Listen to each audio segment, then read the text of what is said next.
O conflito na Síria tem como uma das principais consequências a fuga de milhares de pessoas. Esses refugiados se tornaram um problema humanitário, já que é preciso que diferentes países se empenhem em acolher e auxiliar essas pessoas.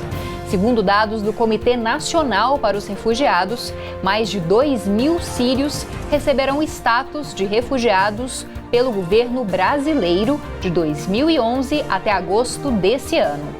Trata-se da nacionalidade com mais refugiados reconhecidos no Brasil, ficando à frente das pessoas que chegam da Angola e também do Congo.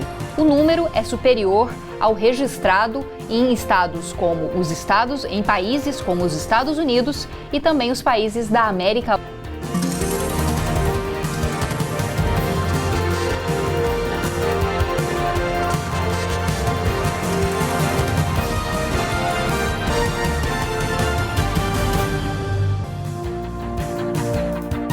Olá! Hoje nós vamos tratar de um assunto urgente: a situação dos refugiados no mundo e como eles estão sendo acolhidos quando chegam a Goiás e ao Brasil. E para falar mais sobre esse assunto, nós convidamos o professor Romualdo Pessoa, que é do Instituto de Estudos Socioambientais da Universidade Federal de Goiás. Olá, professor, obrigada novamente pela presença. Olá, Camila, prazer é todo meu. E também contamos com a presença do Padre Rafael Magul. Olá, muito obrigada pela presença. Muito obrigado a vocês por esta oportunidade de transmitir também nossas preocupações a nossos irmãos e a todos os membros de nossa sociedade por este momento tão crucial e importante que nós estamos atravessando neste momento. E também contamos com a presença do Michel Afif Magul, que é filho do Padre Rafael e presidente do DCE da PUC. Ambos trabalham com um projeto que recebe refugiados. Muito obrigada pela presença, Michel. Olá, muito obrigado a você, Camila, e a toda a equipe de Conexão por nos receber e dar a oportunidade de poder nos falar e explicar um pouco mais sobre o assunto e como nós recebemos os refugiados aqui em Goiás. Ok. Bom, professor Romualdo, para começar, quais são os principais motivos que geraram os conflitos na Síria e que têm feito com que milhares de pessoas fujam do país, às vezes sem ter para onde ir, lutando pela sobrevivência, lutando para conseguir um lugar onde viver, onde reconstruir a vida? Bom, a resposta ela é um pouco complexa, porque envolve interesses geopolíticos que já se estendem há muitos anos, né, em disputas ali naquela região. Mais recentemente, cerca de 5 anos atrás, de lá para cá, se intensificaram os problemas ali naquela região, em países que havia uma estabilidade relativa, embora com governos, de certa maneira, títeres ditatoriais, como no caso do Egito, na Líbia, na Síria, dentre outros. A disputa, evidentemente, por essa região, que ela tem uma importância estratégica muito grande, levou exatamente ao acirramento da disputa pelo poder. No caso específico que nós estamos tratando aqui, na Síria, mas também não foi diferente no caso da Líbia, que hoje é um Estado completamente desestruturado, depois da morte do Gaddafi. Em 2012, o embaixador russo tentou exatamente estabelecer um acordo, uma negociação com os países ocidentais, visando exatamente, gradativamente, levar ao afastamento do presidente Bashar al-Assad. Mas como havia aqueles movimentos denominados Primavera Árabe, o Ocidente imaginou que o Assad não tivesse muito tempo à frente do governo. E, portanto, esse acordo ele não foi feito. A partir daí se intensificou a guerra civil internamente, e muitos dos grupos que passaram a atuar dentro da Síria passaram a receber apoio dos países ocidentais. A chamada oposição síria, ela passa a ser armada, no sentido exatamente de acelerar o processo de derrubada do governo de Bashar al-Assad. Mas, de outro lado, tinha o apoio da Rússia, porque a Rússia tem na Síria a única base militar russa no Mediterrâneo, se encontra exatamente na Síria, que é um aliado exatamente antigo. Então esse apoio da Rússia, também de certa medida do Irã, estendeu até hoje, né, esse controle, esse poder do Assad ali na Síria, malgrado toda essa destruição que levou, né? No meio disso surgiram uma série de grupos, né, que foram armados pelo Ocidente, e entre esses a Al-Qaeda e o que hoje se denomina Estado Islâmico, né? E com isso, claro, se perdeu completamente o controle ali daquela região, né? Levando à destruição de inúmeras cidades, né? de cidades grandes, de residências, né? De bairros, e consequentemente a expulsão de muitos dos moradores, né? Primeiro para a fronteira de vários desses países, na Turquia, né? A fronteira com o Iraque, né? E depois há um processo de migração em massa para a Europa, né? Então é um processo muito complexo, muito complicado, e cuja consequência é exatamente a população que se espalha por vários países e pela Europa. Padre, como que esses refugiados têm chegado a Goiás? Existe um número também de pessoas que têm chegado aqui ao estado, e por que vir para Goiás? Primeiramente, eu quero continuar um pouco com o que está falando o professor para darle continuidade. Dizer que o problema de Síria não foi só um problema, não é um problema religioso. Eu como religioso lo puedo falar. Síria foi e é um ponte entre Oriente e Ocidente, onde conviveram cristãos, muçulmanos e judeus. Inclusive uma das cidades que hoje passa a ser a segunda cidade, segundo a ONU, com maior catástrofe humanitária do mundo depois de Hiroshima, Alepo, é uma cidade justamente onde moravam juntos judeus, cristãos, junto também com Damasco, com muçulmanos e de diversas religiões. Então, desde o Ocidente, infelizmente, se fomentou algo que se desconoce, a famosa primavera árabe, que eu lhe chamo inverno árabe, nada de primavera, porque justamente desde o Ocidente no se entiende lo que Oriente entiende por democracia, ¿sí? Porque, por ejemplo, uno de los países que más apoyó Al-Qaeda y al movimiento islámico, entre aspas, opositores, ¿sí? Fue Arabia Saudita, y de democracia y de democrático no tiene nada. O sea, el que conoce un poco de historia sabe lo que es los países inmigratos árabes y los países Arabia Saudita y otros. Y mi pregunta siempre fue, desde que comenzaron a venir los primeros refugiados 4 años atrás, que nuestra iglesia, nuestra comunidad está atendiendo desde 4 años atrás y que ya llegan a casi 60 familias. Yo pregunto, ¿por qué Siria? ¿Por qué no Arabia Saudita? Si el problema era originalmente, entre aspas, el problema de un dictador, como faló el profesor. Ahí no es un problema de dictador, porque si es un problema de dictadores, tendría que ir por todo Medio Oriente y todos los países, incluido Jordania, que es uno de los países que también ayudó y fomentó a este grupo, que lo que no entendieron desde Occidente y que no siempre explicamos, no la organización y los que eran opositores eran de un grupo islámico fundamentalista, no tenían estructura. Ellos fomentaron, ellos desde Occidente dieron armas y ahora estamos pagando estas consecuencias. Consecuencias que pasamos a ser la segunda catástrofe humanitaria mayor después de Hiroshima. Consecuencia que tenemos hoy personas por todo el mundo, no solo por Europa, pidiendo asilo, pidiendo protección. Las personas que vinieron desde Oriente para aquí, Medio Oriente, 70, 80 años atrás, fue muy diferente a las personas que están viniendo ahora para aquí. Las personas que vinieron 70, 80 años atrás venían con una expectativa de calidad de vida mejor. Hoy nuestros hermanos están fugiendo de la muerte. Okay.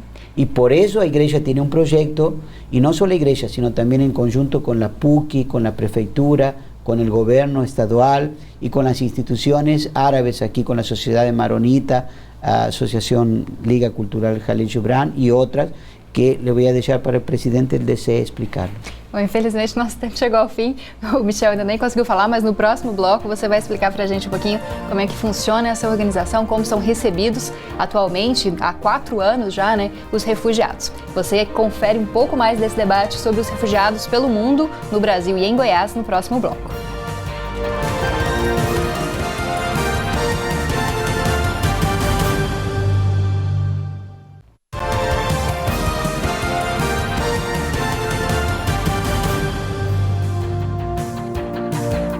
Voltamos com Conexões de hoje, que está debatendo a situação dos refugiados pelo mundo e também a recepção de parte dessas pessoas no estado de Goiás. Estão falando conosco sobre o assunto o professor Romualdo Pessoa, que é do IESA, aqui da UFG, o padre Rafael Magul e também o filho dele, Michel Afif Magul, presidente do DCE da PUC, ambos que têm um projeto que recebe refugiados aqui em Goiânia. Bom, Michel, você não conseguiu falar no primeiro bloco, agora explica pra gente como funciona esse projeto, qual a origem dele, como que vocês fazem para auxiliar essas pessoas que chegam até Goiás.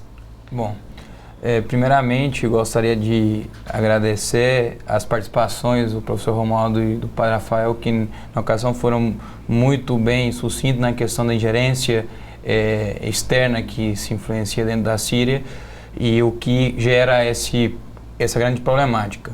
E para o segundo momento, aí sim, agora eu gostaria de me especificar mais sobre o projeto.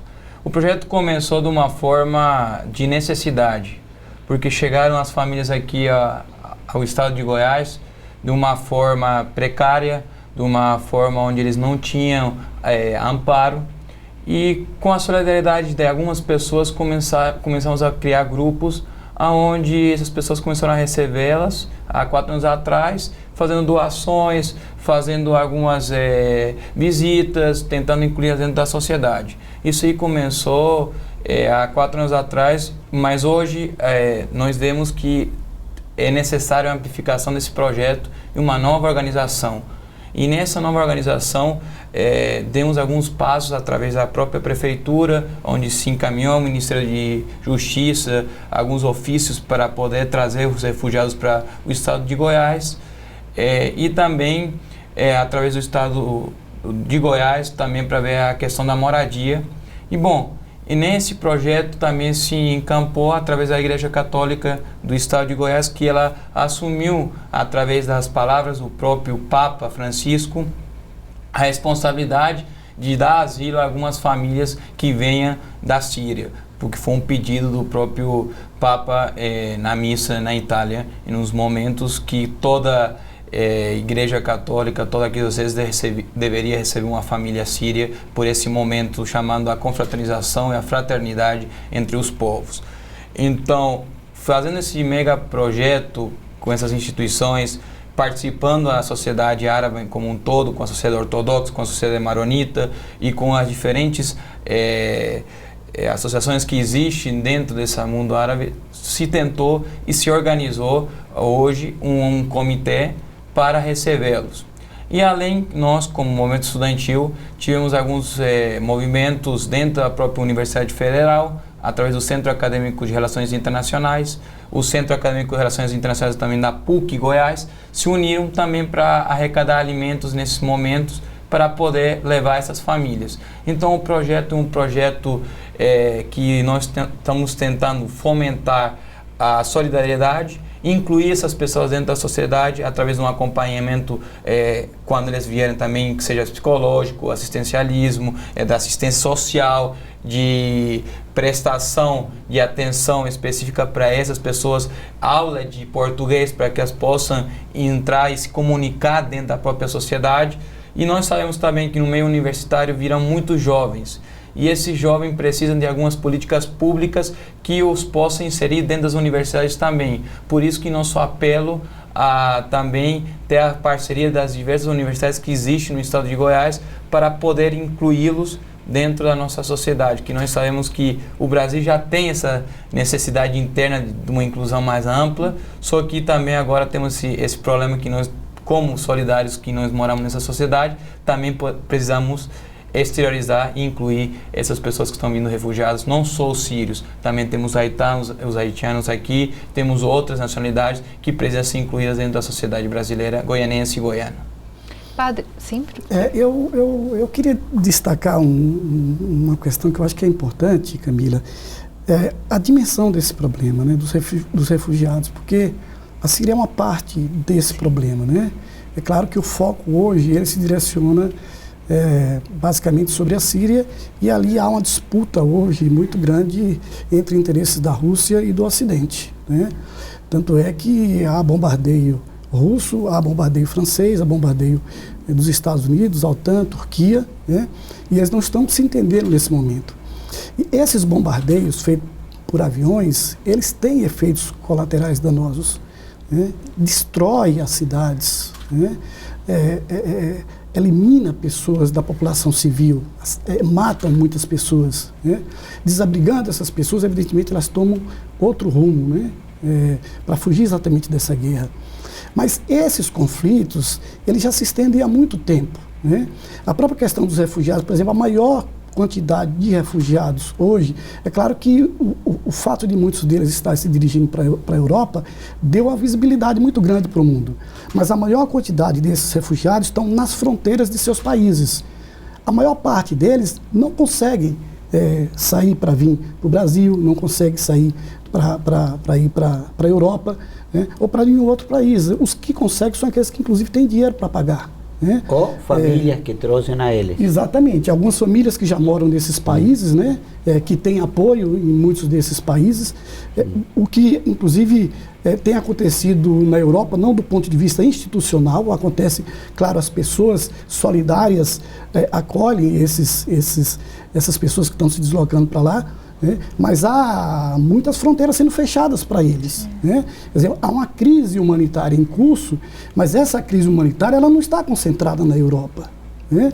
Ela está concentrada no Oriente Médio e na África, né? É Afeganistão, Iraque, Síria, Líbia, Sudão, Eritreia. Então, por todos esses países, né, existe um enorme número de refugiados, né? E é preciso exatamente que essas ações que, principalmente a partir de 2001, depois do ataque ao World Trade Center, né, em que os Estados Unidos, através do ato patriótico, ele identifica o inimigo em qualquer país e passa a atacar, então isso gerou exatamente o surgimento de muitos grupos que passam a combater esses ataques e esses países, e esses grupos eles fogem do controle, né?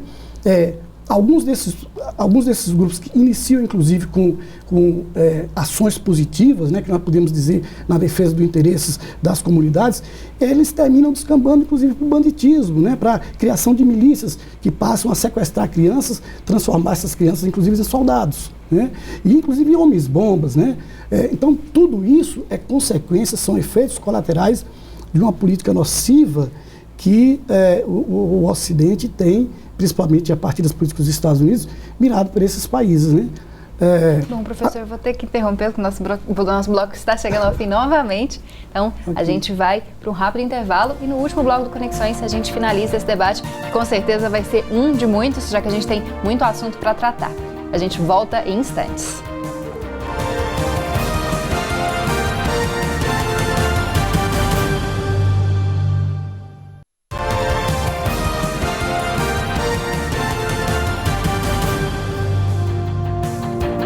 Esse é o último bloco do Conexões de hoje, que trata da situação dos refugiados e também da recepção de vários deles aqui no estado de Goiás. Estamos conversando com Romualdo Pessoa, professor do IESA da UFG, com o padre Rafael Magu e também com o Michel Afif Magu, presidente do DCE da PUC. Bom, padre Rafael, como não só receber essas pessoas, garantir alimentação, garantir moradia, mas também auxiliá-las na reconquista de uma humanidade, de uma cidadania, já que essas pessoas vão ter que trabalhar, criar seus filhos, e muitas vezes os habitantes desses países que recebem não estão assim tão receptivos à chegada de imigrantes, muitos não compreendem essa situação.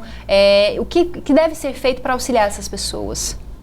Olha, eu vou remitir-me a duas coisas assim rapidinho. Una, lo que o Papa Francisco falou nos Estados Unidos quando foi a todos, le falou, não esquecem que a maioria de vocês são imigrantes.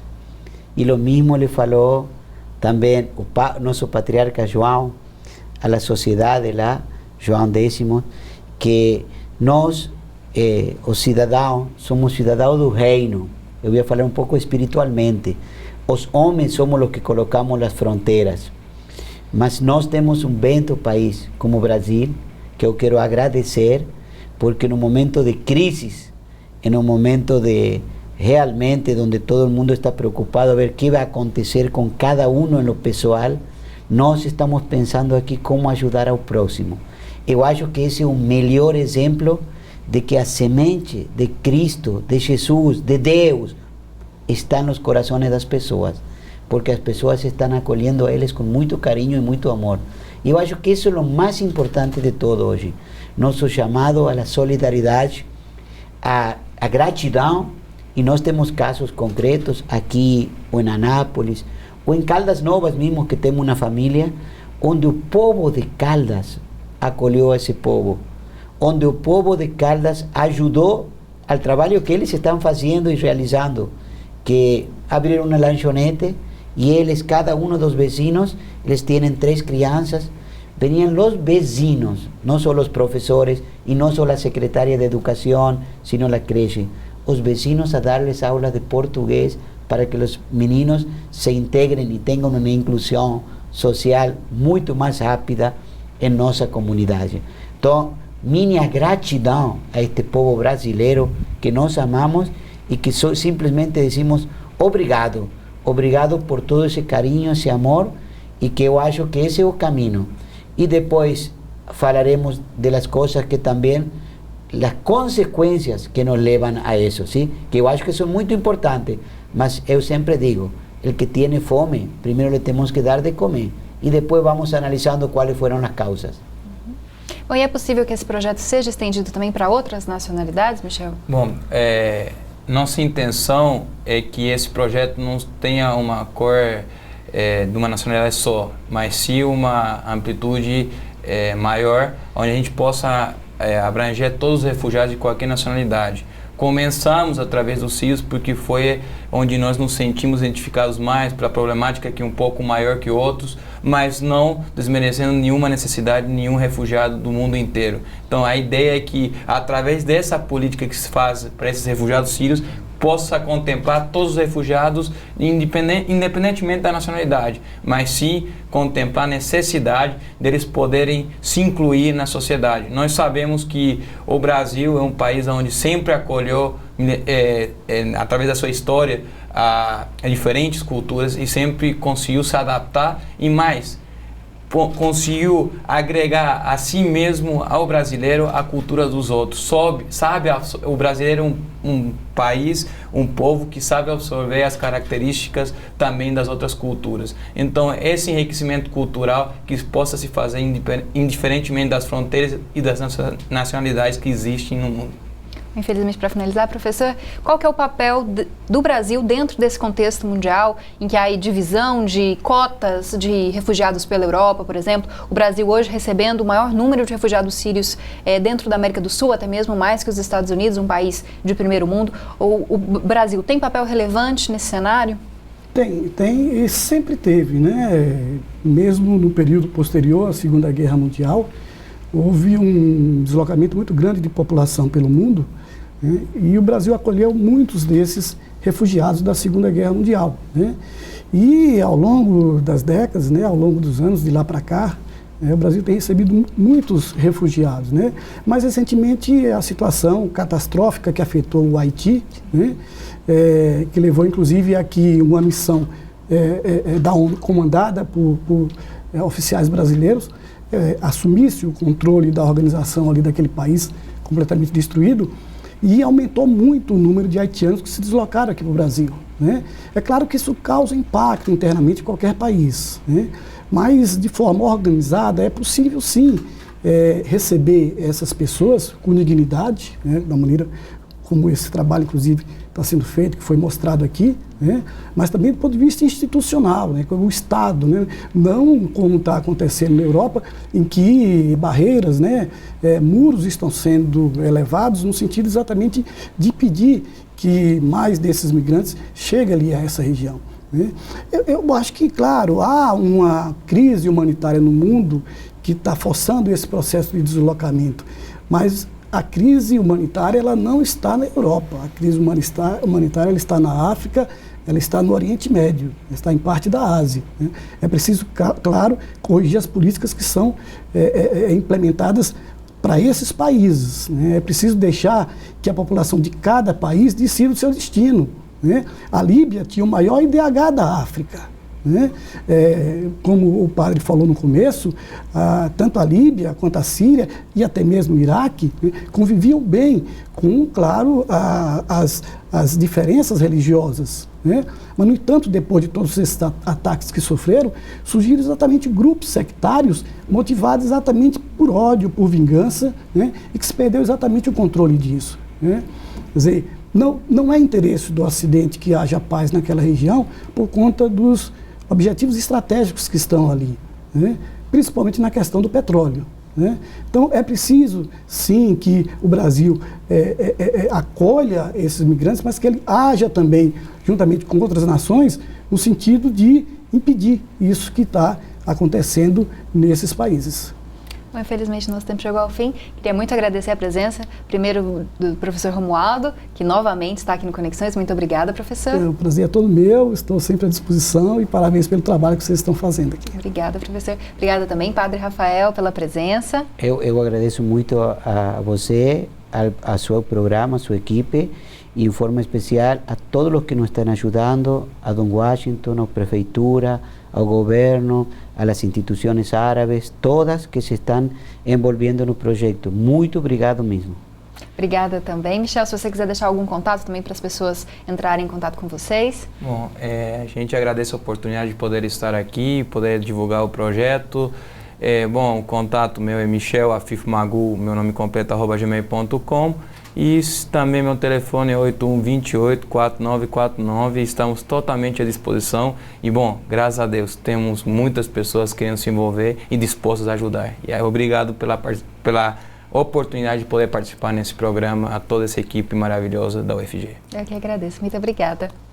Bom, Conexões, infelizmente chegou ao fim. Esse programa é produzido em parceria com a Rádio Universitária da UFG e também com a Assessoria de Comunicação da Universidade Federal de Goiás. E você pode ser um parceiro dos próximos programas, mandando sugestões pelo perfil do Facebook ou pela página do Twitter. Você também pode entrar em contato com Conexões por meio do jornalismo@tvufg.org.br. Eu te espero na próxima terça-feira, às 7h30 da noite, novo horário do Conexões. Mas enquanto não chega a terça-feira, você pode assistir a todos os debates do Conexões no blog do programa. Uma ótima semana para você e até terça-feira.